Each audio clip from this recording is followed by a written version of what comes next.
So yeah, here's another one, 714. That's probably his too. And let's see. Yep.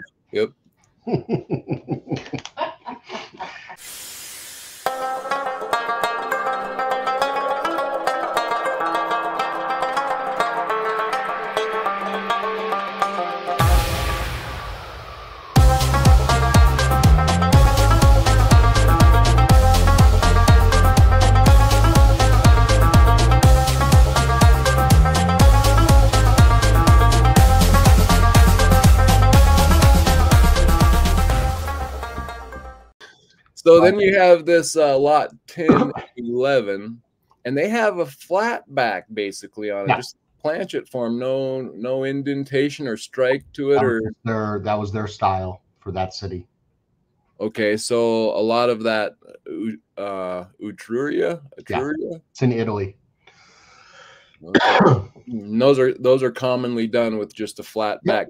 I haven't seen a lot of just flat backs out there. No, it's not usual. Okay. And then we got in this lot 13, Tarentum. I know these have been really common lately, but I was wondering, this one that has kind of the shrimp tail / horse going on here, is that more of an early version? Yeah, this is an earlier version. And that's called a hippocamp. A hippocamp. So, okay, there you go. Nice. So basically a type of seahorse. Okay. But yeah, that's an earlier die. If you look at the datings, you can see it's 465 to 455, and then the other issues are in the 3s.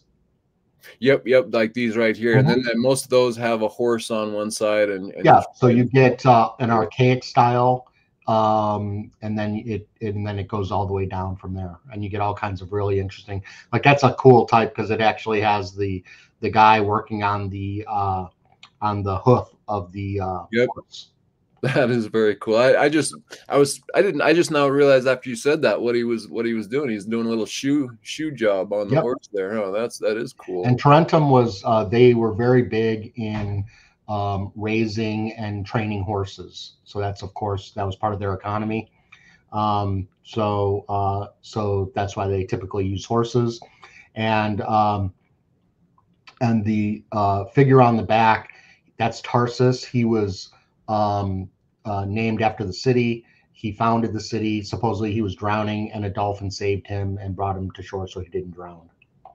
Nice. And he's got the trident there with him. I see he has a lot of different weapons at different times, but he's got a shield and a representation for Neptune. You know, everything had symbolism behind it to the gods. So even though this is a different god himself, he still has the Neptune, somewhat of that theme. Well, it's a representation of oceanic scene. So yeah. Gotcha. And then that's even on ships, sometimes you'll see a trident, or you'll see like on a coin, or you'll see an eye. That's actually, a lot of people miss it. There's an eye sometimes in the ship itself, and it represents like the all-seeing eye, you know, future, past, all that kind of stuff. And you actually find the eyes on what's called Attic kylexes that actually have eyes on them, and from the 5th century BC. And so you see that same eye, and we call them eye cups. And you see the same eyes on coins. You call them eye cuffs? Eye cup. Eye cups. Okay. Okay, very, very interesting here. And then what did I jump to? 15, 17. Oh yeah, this one just has a little. I like this one because it had a B symbol on the back here. What do you call these symbols? These little to me they're privies from the modern thing. But what would you call those? In the monograms. And they have to do with the minting process, and it has to do with dating and things like that. And it was basically just symbolism for different mints that were putting out different dyes. Okay, so it has a lot to do with the mint or the town or something. No, just the mint itself, because we all know what town it came out of. But it has to do with just what it's called a mint control mark. And so it's like the mint at the time was probably issuing a certain amount of silver, and they needed to, for that die, know how much silver. And so that was a control mark to know how much silver they were using for that issue. Oh, wow. Okay, that's cool. So it's called a control mark. And so different control marks then are on the coin based on probably so they could allocate and know what series that came out of from the silver. Because remember, these were all treasury coins. And so you needed to have a certain amount of knowing where the silver was and what mint produced it and things like that. So that was a control mark for that specific mint itself. A treasury. So does that mean that they had counted for all of their coin, like they kept track of their coins that they put out? Sure. Well, they were issuing, everything is based on weight.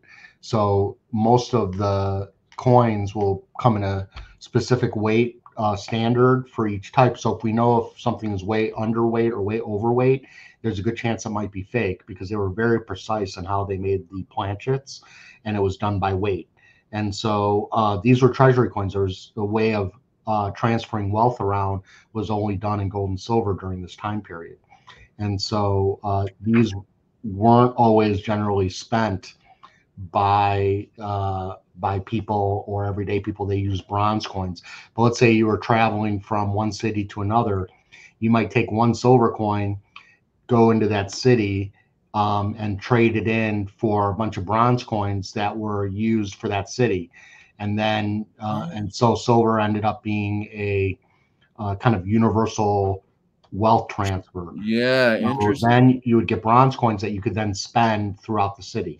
Wow, that is interesting. Okay, and there was, so that was kind of a common. You would probably, almost like a bank today, you would go find the bronze exchanger of the town you went to deal and barter with. And yeah, you'd find a money exchanger, a moneyer is what they call it. And or if you're paying mercenaries or soldiers, you would pay them in silver, because that mercenary wasn't necessarily from that land, and so then they would return home and turn that money into, you know, buy whatever they needed to buy. So okay, very cool. Now this example here is a Lucania Heraclea. So we got what, Hercules on the back here fighting the lion, right? Yeah, that's the fighting the Nemean lion from the first labor. Okay. And then Hercules wore the lion skin for the rest of the labors.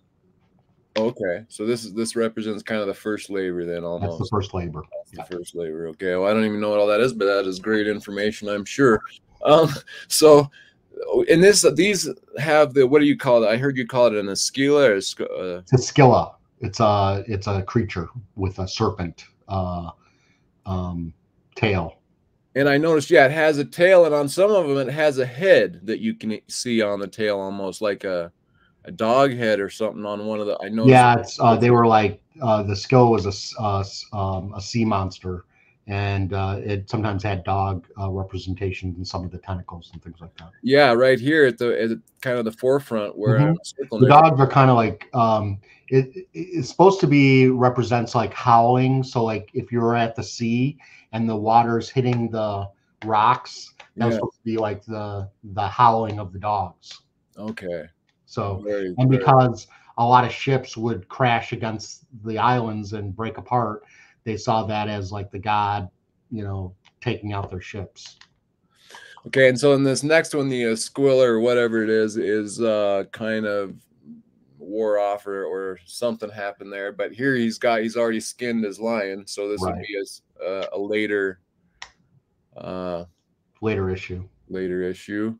Yeah, that's just a weak die strike, because you got to remember that's the high point of the coin. So as they were striking the coins, the die becomes more worn over time until it finally just breaks apart. And so that's just was not a strong strike at the time to fit all the way into those that last. Yeah, I see what you're saying there. That makes sense. It's still a high grade coin, but the strike itself wasn't strong enough because the die was weak in that area at that point. In here, right through the. Yep, I see. Yeah, that makes sense. Okay. So you know, just because a coin might be worn in a certain area doesn't mean that it's a lower grade coin. Wore out, right? A wore down coin. It's just more worn die. And this one I thought was cool because it's a forward facing, and it's got that same. Here you can see the head on the tail a little bit. Yep. And over here, she's like kind of pointing out, looks to be. Yeah, we call that a 3/4 facing. A 3/4 facing. Okay. Yeah. That's typically what the ancients did. There's not too many full facing. There are full facing, but like you'll see Rhodes coins, City of Rhodes, which has Helios. They do a lot of 3/4 facing. Some of the Syracuse does that as well. But yeah, they don't do a lot of full frontal, but occasionally you do see them. Okay, yeah, and I just thought that was cool to show people how much, you can get a lot of different variations of that same sea monster on the helmet there, and what quite a headdress this 3/4 facing is. Yep. Got there. That's pretty cool. All right, let's see, down to 28 was what. Yeah, and you can see like the Metapontum. If you go to lot 26, that's a cicada. Yeah. So, cicada or grasshopper. I didn't notice that when I was looking earlier. So that's a smaller denomination. The ones with the stator, tend to go for really strong money, but it's a popular type for that reason. Yeah, okay, that is cool. I didn't notice that. So if you're into collecting bugs on coins, that's kind of a cool thing. For sure. Yeah, I like this one, which is a different issue of the, well, I guess it's quite the same coin. Yeah, that's beautiful 3/4 facing Metapontum. You have the bull, cranium bull symbol coming off there, which is awesome. Really quite nice. It's a really beautiful coin. Yeah, I thought overall this one was pretty good. So a little bit off in the face maybe for me, but altogether I really like that. Yeah, the eyes are, it's a little ghostly in the eyes, it doesn't have a lot of character, but generally speaking, the die was very well cut. I agree. Yeah, that is a very nice piece there. So that's already got a high starting point. What would you? Well, that's the estimate. I think they're starting it at 4,700, something like that. Oh, okay. What do you think on estimate wise on that? I'll come and see. I virtually matched up everything with the invoice. I'll put it on Phil's desk. So I would say that coin is gonna. Can you go back to it? Yep. What is there a pedigree for it? Let's see, Wild Rose, 2018. Well, what I do is, so I'll look up and see what it brought. So let's just do a quick search here. Just give me a second. I'll look it up for you. Cool. And what are you going to do that? Coin Archive? Or? I'm using Coin Archives. Yep. Coin Archive. Cool. So I'm going to go to CNG. I'm going to go scroll down a little bit again so I can see the listing. Yep. Okay, so that's going to be XXI. XXI. Okay. Right. And so that was in 2018. And that's about 317. So in January of 2018, it brought $18,000 with the 20%. That is wow. That's more than I thought it was going to be. 21,600 if it was at 20%. If it could have been 22.5, but I think it might have been just 20 at that point. Wow. So you're looking at 21.6 for something like that. If I look at other examples, let's see. There's one that let's see here. There's one that sold in 2019. Same version, actually same coin. 20 brought 17,000. Here's another one in 2021. Not as nice. It brought 5,000. Another one. Let's see. So my guess is it's going to bring between 15 and 18,000, somewhere in that range.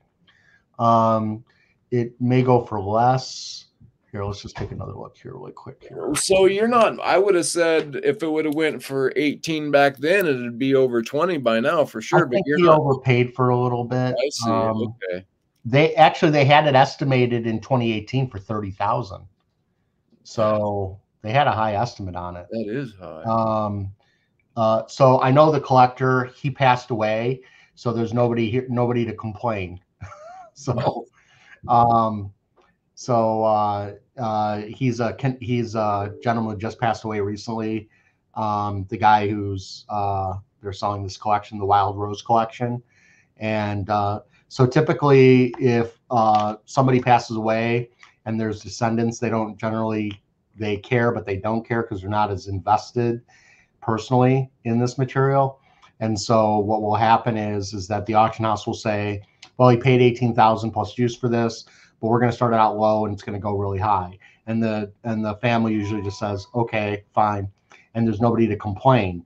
If the collector was around, he might have said, well, I want it estimated at least $12,500. But because he's not there to complain, they can put a low estimate on it. And so they're putting in a low estimate. Everybody's going to see what it sold for in 2018 and think, okay, well, I know I need to be at least at double estimate to have a chance at it. So you want to be in the 14 to 18,000 range, somewhere in that, to even be competitive. Doesn't mean you won't get it cheaper. You could. It's completely possible. But when evaluating these things, you need to come up with a strategy. And so let me just look at one other thing here. HA 1584. Let me just search the reference number and see what we got here. So, so here's another optic for that. The highest price ever paid for one of these was in 2014 and went for 19,000. So you're already at the height of what these things are worth. So you don't want to pay over. You don't want to be the new record holder. And is that a nicer example that do you have a picture of it? I do. It's comparable. Do you want? Can you? I wonder if you can share your screen through the. Yeah, I can. Let's see here. I'm gonna stop sharing mine. So share screen. Share screen. Yeah, let's Coin Archives share. Okay. So you see my screen? No. Oh, yep. Here we go. There we go. Yep, it's up there. Okay. So so yeah, here's the one that brought 19,000 in 2014. So it's pretty comparable. It is pretty close. Maybe a bit nicer though, huh? Yeah, but not a ton. Not a ton. It also only had a pedigree back to 2001, so it's not a pre-70 pedigree. Here's the one that's selling. Okay. It does have a little scratch here, but nothing major. Again, very nice quality. Here's one brought 17,000, also quite nice. So it's up there in some of the top. Then look where it drops to. It drops to 6750 and 20. This one brought, not as nice in 2021, pretty worn, but it brought 5,000. This one in 2022 brought 5,000. So, in general, let's see, 2021, that's not very nice in comparison. So yeah, so my best is, if it was me, I would try to get it for around 15 or 16,000. Yeah, okay. Very interesting. But I wouldn't go over 18. Okay. So all right, awesome. Boy, that pulls up a lot of examples there. I didn't realize it would pull up that many. Oh yeah. Okay. And I had that question in here, but you basically went through it because I think it was last night's show that you guys did on the Ancient Coin podcast. You talked about you got a hit on a coin that you bought that didn't have a pedigree. Yeah. It was here. I'll share my screen one more time. Present, share screen. Blah blah blah blah blah blah blah blah blah. I'll do it.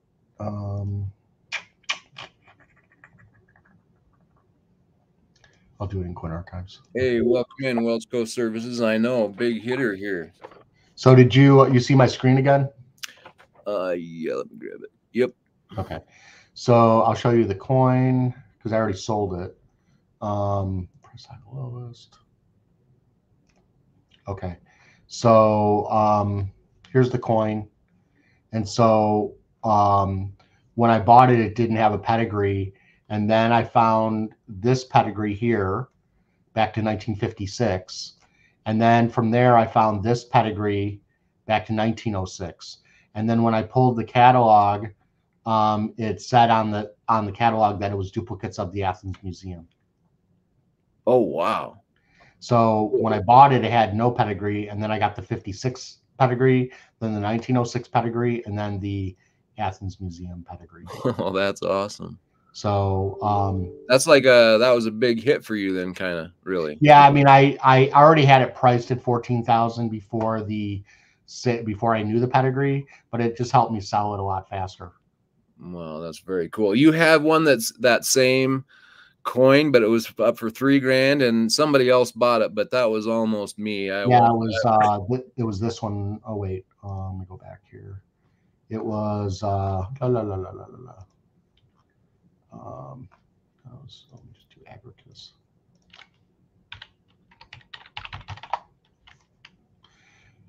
Yeah, right there. Yep, that one. I thought the claws on that thing was that was pretty impressive. That's in fact, this coin came in with the other coin. Oh wow! I bought them together.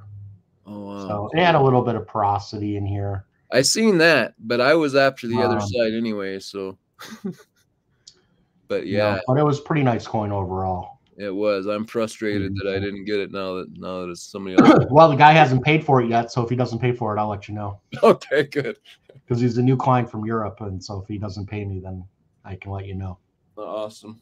So, all right, man. So I can see time's flying here, so I'm gonna skip a few things here, and I'm gonna. There you go. There we go. Oh yeah, this is Vicingetorix. I just thought this was kind of cool because it's like I don't know, it just looks like a scary, crazy guy. So he was a Germanic leader, and his name was Vicingetorix. And it's a very popular coin to collect. They come in high grade. That one's not bad, but they do come better.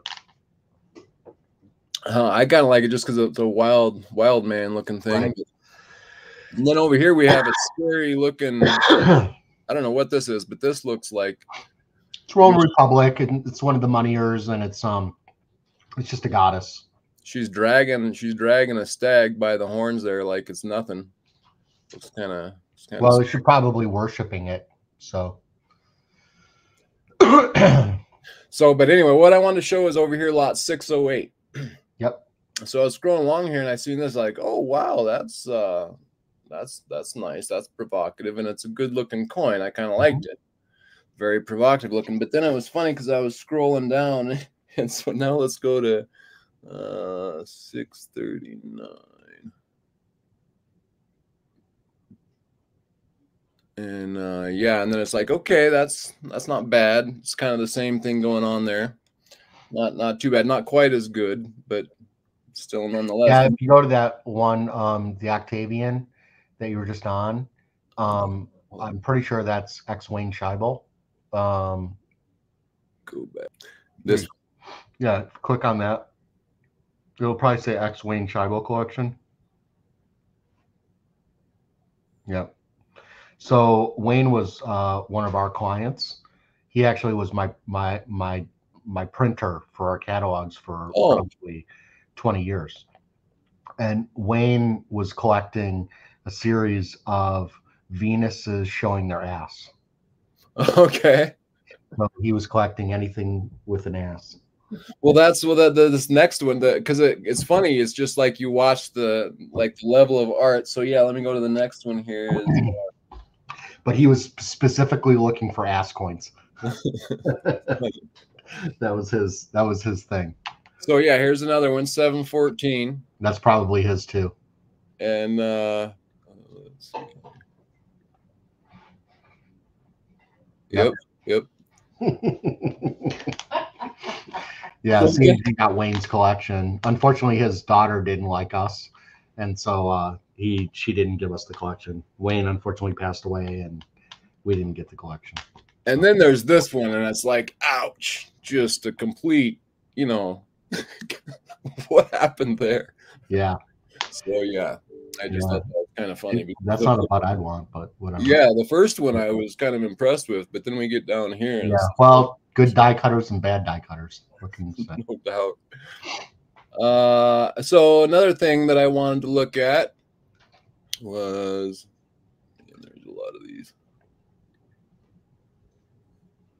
114. Here we go.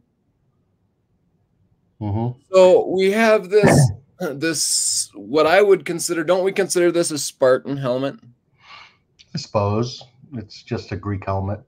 Well, see, you're saying Greek, and see, I would have always said that I would have tied that back to a Spartan Roman helmet, but there's a lot of these Greek coins that seem to have the Spartan helmet before the Spartan helmet, or what's going on there? Well, you could also say it's a Corinthian helmet as well. The Corinthians had helmets like that as well. It's just a Greek helmet with the feathered top. So, but well, those were Macedonian tribe coins, and they were specifically used for transferring wealth. Okay. Pretty large silver coin. Then I was looking at this one. I thought this was a good example of, or I wanted to talk to you about the wear on the die of a coin. And when I was first talking to you, you said, well, that's just a wore out die. And so in my mind, I'm thinking through things, and I think I'm kind of starting to figure out it's not war in the way that you would think of some certain things wearing like I'm used to. It's with a die, they wear from pressure and heat. So it almost gets a melted look to it, kind of. Well, they also just break apart from being struck. So they're made out of iron. And so as you strike a coin, it takes a little bit more wear. It's like a photocopy. As you continue to use it, it becomes less and less, has less and less strength in the die. Yeah, and your letters start to widen a little bit and run a little bit, and I think that's kind of from, like you're saying, the wear would be just a normal word for it, but in die, well, yeah, because the planchet is hot when they strike it, so yeah, I'm sure heat does play a part in that as well. Yeah, that's what I'm kind of. It took me a while to see what, because it's not wear from people rubbing on it. It's wear from when it was being struck itself by the die, just kind of expanding a little bit from the heat and wear of punching over and over, basically. Right. So yeah, okay. So that's just some kind of just seeing that, and I thought this was a good place to see it because it kind of just melts into the letters a little bit, or they widen, or. And so yeah, just kind of figuring out the ancient die wear. I'm not used to that in modern coins, so I'm trying to. Yeah, and sometimes you'll see die flaws on specific on a variety of coins, and you know that it came from the exact same die strike. Right, right. You'll sometimes see a flaw. Like I just saw somebody showed me a Diocletian Aureus today. And I was trying to find the pedigree, and I found the exact same flaw on one of the letters on the reverse. So it wasn't the same coin, but it was the same die strike. Wow. Because that flaw continued as they were striking coins. Cool. So this is a nice looking coin that she has hearts on her inner hairdo, and I wonder if that's it's a diadem, and those are actually ivy leaves. And rosettes.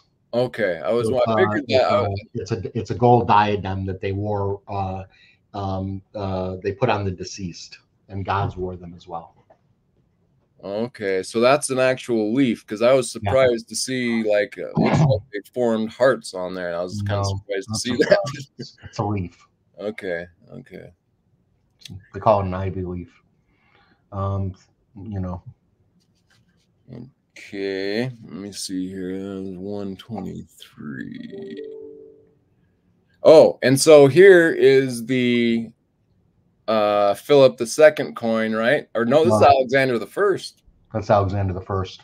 So that's Alexander the Great's the grandfather would be? Yeah, it's a earlier descendant of Philip II. But yet is this the coin that those first Celtic coins were kind of mimicking? You mean, well, the Macedonian tribes coins, probably the decagram you showed earlier. Yes. No, I mean they're copying coins of Philip II and Alexander the Great. Okay. After that. And then I noticed this would be my entry for last night's. Yes. I'll just leave it at that, I guess. But very cool. That's a nice piece too, isn't it? Kind of a nice one, or do they? It's not bad. They come nicer, but that's pretty decent for the type. 9.7 grams. 500. That's a. It's an archaic coin. Yeah. Yeah. And then I really like these Philip II gold coins, but they're always a not completely ridiculous price, so they must be pretty common, evidently. Those estimates are wholesale, and you're never going to buy them at that level. Okay, so you always kind of just double that. I heard you say almost. At least, you know, estimates are our starting point, and this is what I mentioned last night. If an auction house, if they put that out at $10,000 estimate, which is what it might bring, nobody would bid because they'd think, oh, it's too expensive. But if they put it out at $3,000, then people like, oh, that'd be awesome if I got it for that price. Right. People they're vested into the actual auction. They show up to start bidding, and the next thing you know, they're paying $8,000, $9,000 when they didn't think they would. For sure, for sure. And then the auction house then can advertise that they sold their coins at 2 or 3 times the estimate. So then it looks good from a advertising standpoint. Sure. Okay, and then we've got some of these Philip II. Philip II's. I thought this was kind of a nice example, and I thought, what between these two here, what is the 146 is a much better style. When they start, you get more of a flowing beard, better hair. It's a much better die. You start looking like a godlike figure, as opposed to something that's a little bit more crude and common. Yeah. Beard just isn't. That might come in high grade, but it's a really common variety. And so I would much rather have that other coin than this one. Yeah, and so price difference, well, you're talking a couple grand difference there, I would think, at least, huh? Correct. And then what do we got? 160. Oh, so open that Poly-Orcides. Scroll up a little bit. Stop. Let's see. Scroll down a little bit to 181. No, 181. You just passed it again. 151 maybe. 180. Oh, 151. My bad. Okay. Open that one. I just want to see really quick. Yeah. So some of these, sometimes on the ship, this is where the eye will be. Oh. Some of them have it. Some of them don't. This one doesn't have it. But they'll actually. That's the prow of a ship, and so sometimes they have an eye in there. Yeah. That's what I was talking about earlier. Okay. Cool. Let's see what I had next here.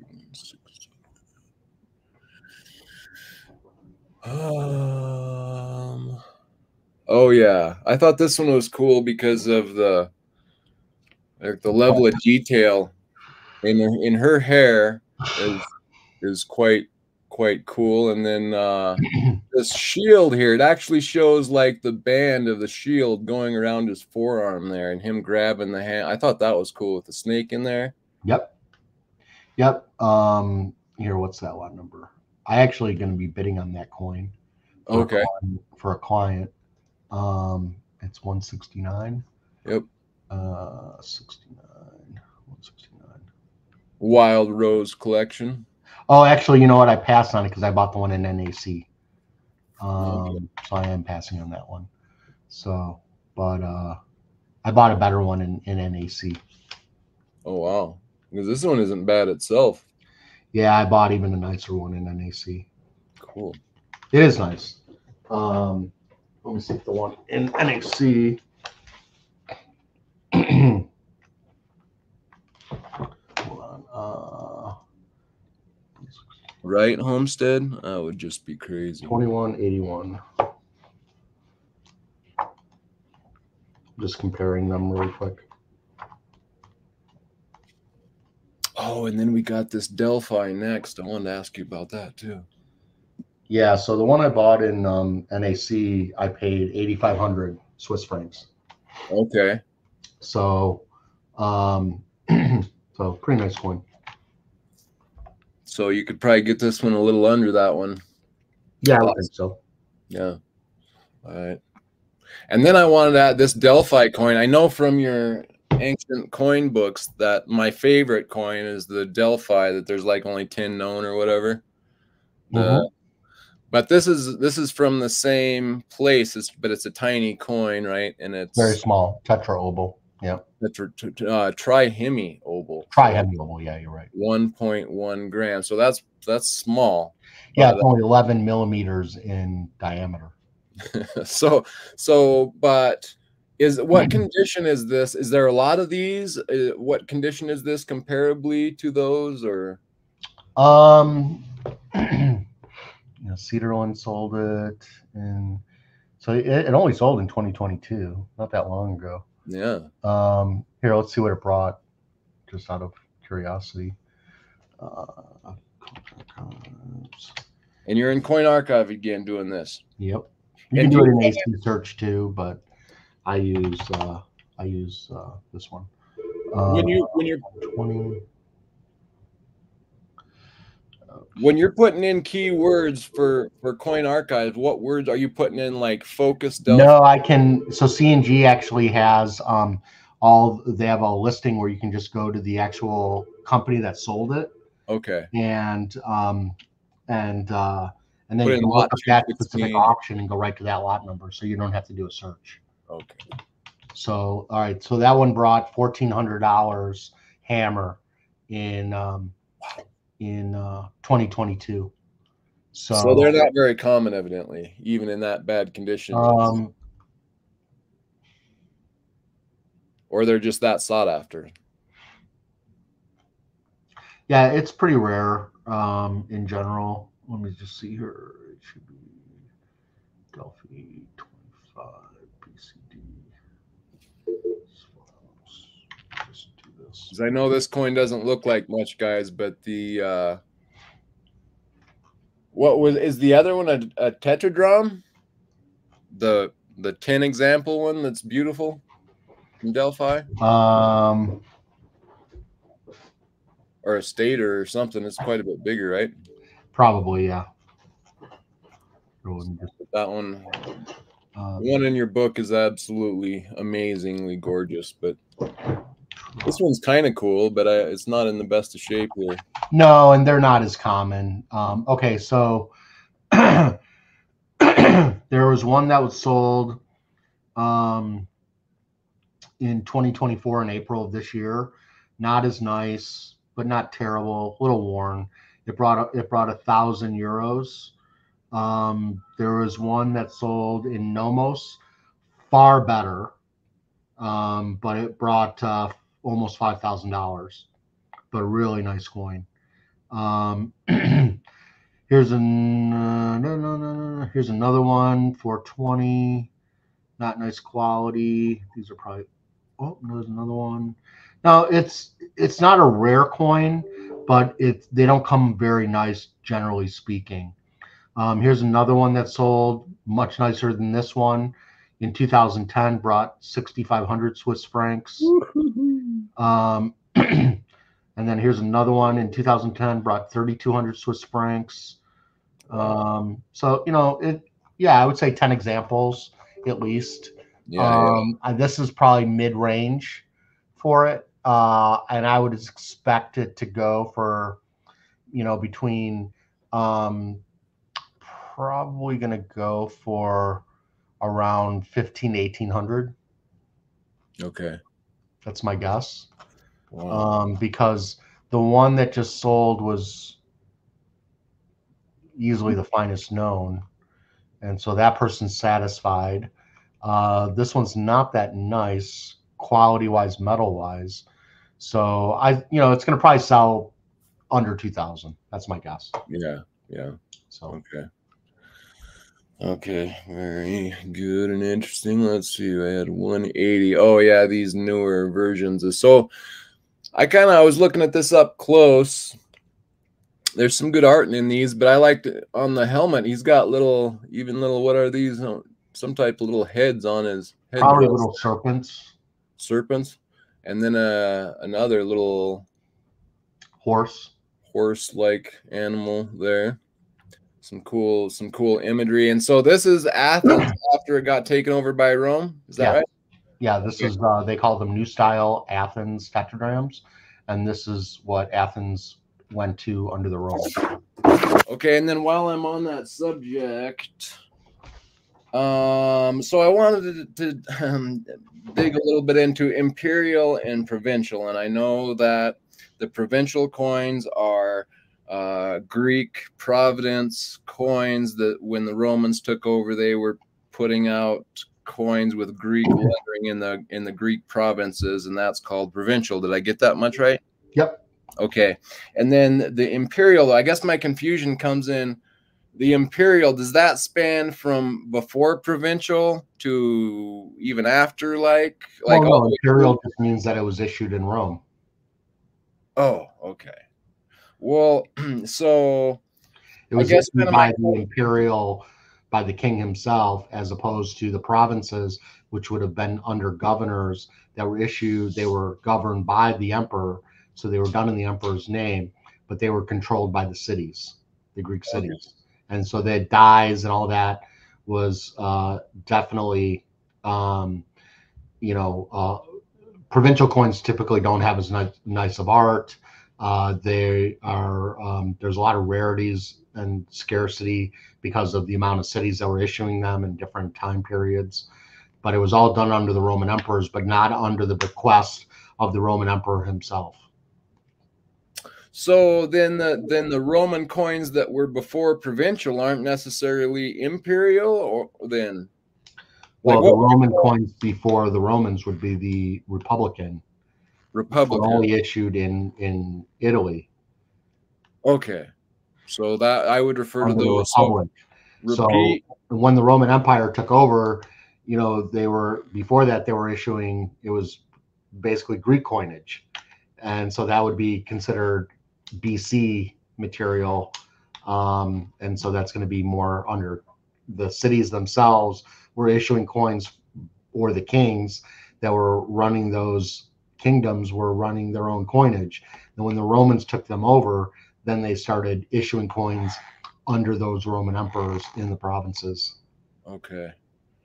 I think that that kind of cleared it up. So, and you would just call it slipped my mind, but I'll go back. And so yeah, just, okay. That clears it up enough for me. I can figure that out. Okay. Let's see here. You also mentioned last night that the Syracusan, and I was wondering, was it tetradrachms or decadrachms that weren't for circulation? You said it was more just for collecting. Well, tetradrachms and decadrachms were always treasury coins, but the decadrachm of Syracuse specifically were used and collected. And so they actually stopped striking them, put the dies away. So that's why we know they weren't necessarily meant for mass production. And then 20 years later, they brought them back out and restruck the coins with rusty dies. And so, which was uncommon. So we know that the coins were collected and actually were showpieces, and they were saved and never melted down. And that's why so many of them survive today. And you're more talking about the decadrachm than the tetradrachm there, is that right? I'm talking about the decadrachm of Syracuse. Yeah, okay. That were issued under Cimon and Euenetos in the 5th century BC. Yeah, okay. And the tetradrachms from that, because they did issue tetradrachms during that time as well, right? Of course, those were just treasury coins. And those were more circulated a little bit more than probably the decadrachm. Oh yeah, decadrachms were not circulated. And the tetradrachms were a little bit, at least. Right. At least a little bit, somewhat. Okay. Oh, for sure. For sure. Okay, cool. All silver coins are treasury coins.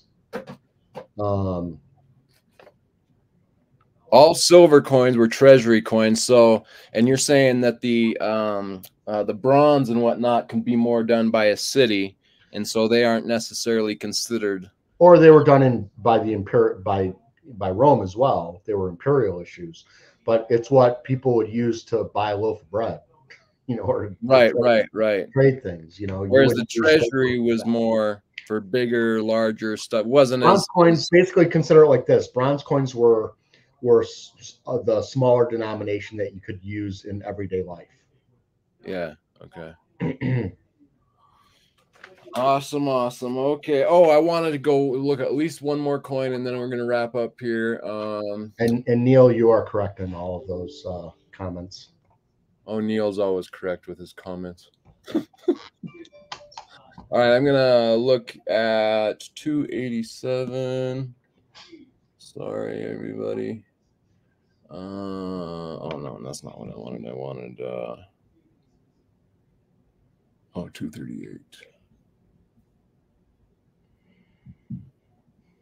Okay, my B. Ephesus. Yeah, I need this coin, Aaron, and I don't have it yet, and so I'm actively looking for this coin. It's not a rare coin, but it's hard to get them fully centered in high grade. In high grade, and I mean, I would be plumb happy with this one. Yep. So what are you? So we got an estimate of 2, so we can automatically double that to be competitive. Yeah, these have been bringing between 4,000 and 6,000 in high grade. This one's kind of middle of the road. It's a little bit better than average. It's not fully centered on the obver side, so I would think that this coin could be bought for, you know, $3,750 to $4,000, something like that. Okay. I'm gonna keep my eye on that.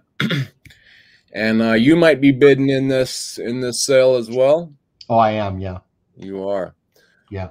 Well, I don't know. I don't think I'm on 238. Oh yeah, I am on 238.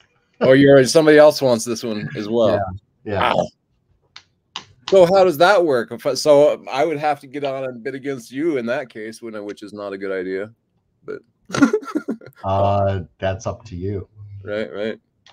That's up to you. Because I mean, in this case where I'm after it and you already have another client, your other client's probably better off than I am. So that's probably how you solve that issue, huh?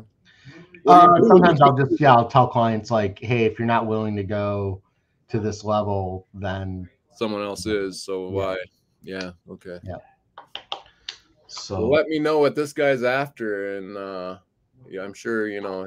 He's one of my bigger clients, and so he has me bidding on.